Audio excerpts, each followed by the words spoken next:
విశాఖ వాసులను గజగజ వణికిస్తున్నాయి cold waves. పలు ప్రాంతాల్లో దట్టంగా మంచు కురుస్తుంది. రోజురోజుకి దారుణంగా పడిపోతున్నాయి ఉష్ణోగ్రతలు. కొండవాలు ప్రాంతాల్లో మంచు తీవ్రత మరీ ఎక్కువగా ఉంది. పొగమంచు ధాటికి ఉదయం 7 గంటలు దాటిన వాహనాల లైట్లు వేసుకుని వెళ్లాల్సిన పరిస్థితి ఉంది. ఇక మరింత సమాచారాన్ని మా ప్రతినిధి చిరంజీవి అందిస్తారు.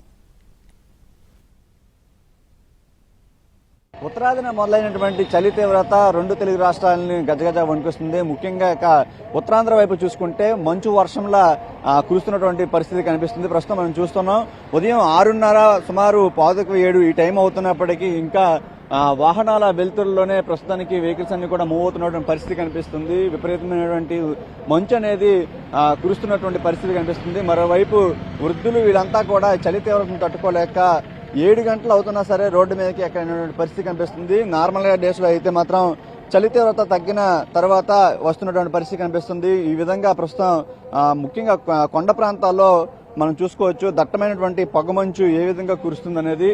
సుమారు 7 గంటల సమయం అవుతున్నప్పటికీ ఇంకా వాహనాల వెలుతుల్లోనే వెళ్తున్నటువంటి పరిస్థితి ఈ విధంగా విశాఖలో చోటు చేసుకుంది. గత 10 రోజుల నుంచి చూసుకుంటే గణనీయంగా ఉష్ణోగ్రతలు అనేవి కనిష్ట స్థాయికి చేరుకుంటున్నాయి. సాధారణ కంటే 3-4 డిగ్రీల తక్కువ ఉష్ణోగ్రతలు ఇంకా నమోదవుతున్నటువంటి పరిస్థితి ప్రస్తుతం మనం చూస్తున్నాం. ఈ విధంగా వాహనాల వెలుతురులోనే ఇంకా 7 గంటలు అవుతున్నా సరే ప్రస్తుతానికి వెళ్తున్నటువంటి పరిస్థితి కనిపిస్తుంది. ముఖ్యంగా చూసుకోవచ్చు ఏదైతే ఉత్తరాదిన మొదలైనటువంటి ఈ చలి తీవ్రత అనేది గత కొద్ది రోజుల నుంచి చాలా వరకు ఎఫెక్ట్ అనేది చూపిస్తుంది. ఈ విధంగా చలి తీవ్రత ఎక్కువగా ఉండడంతో రాత్రి త్వరగానే ఇళ్లలోకి చేరుకుంటున్నారు ప్రజలు. మరోవైపు ఉదయాన్ని కూడా బయటికి రావాలంటే ఈ చలి తీవ్రత తట్టుకోలేక బయటికి రావడానికి నానా ఇబ్బందులు పడుతున్నటువంటి పరిస్థితి కనిపిస్తుంది.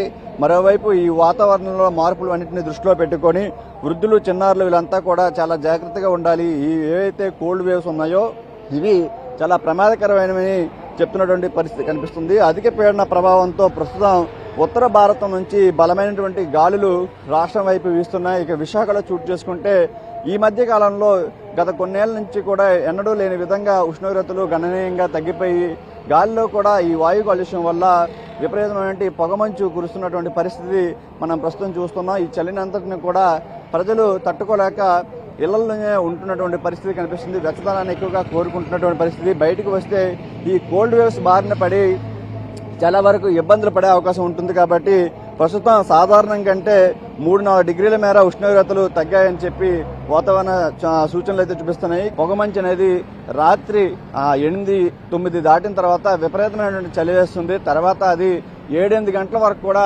కొనసాగుతున్నటువంటి పరిస్థితి కనిపిస్తుంది. ఏదేమైనప్పటికీ ఈ ఉత్తరాదిలో మొదలైనటువంటి చలి తీవ్రత అనేది తెలుగు రాష్ట్రాల మీద స్పష్టంగా ఉంటున్నటువంటి పరిస్థితి కనిపిస్తుంది. ఒకవైపు పొగమంచు కూడా వర్షంలా కురుస్తున్నటువంటి పరిస్థితి మనం ప్రస్తుతం విశాఖలో చూస్తున్నాం. దీంతోపాటు కోల్డ్ వేవ్స్ అనేవి ప్రజలను చాలా ఇబ్బందులు గురిచేస్తున్నాయి. గత వారం 10 రోజుల నుంచి కూడా ఇటువంటి పరిస్థితుల్లో చోటు చేసుకుంటున్నాయి. పొగమంచు అనేది మంచు కూడా వర్షంలా కురుస్తున్నటువంటి పరిస్థితి. ఏదైనా అవసరమైతే తప్ప బయటకు రావద్దని చెప్పి చిన్నారులను వృద్ధులను కూడా హెచ్చరిస్తున్నటువంటి పరిస్థితి కనిపిస్తుంది. ఎందుకంటే కోల్డ్ వేవ్స్ వల్ల చాలా ఇబ్బందులు ఎదుర్కొనే అవకాశం ఉంటుంది. కాబట్టి రానున్న 10-15 రోజుల పాటు అంటే జనవరి మొదటి వారం వరకు కూడా ఇటువంటి పరిస్థితులే ఉండే అవకాశం ఉంటుందని వాతావరణ శాఖ అధికారులు అయితే హెచ్చరికలు జారీ చేస్తున్నారు. కెమెరామెన్ రవితో చిరంజీవి ఎన్టీవీ విశాఖ నుంచి.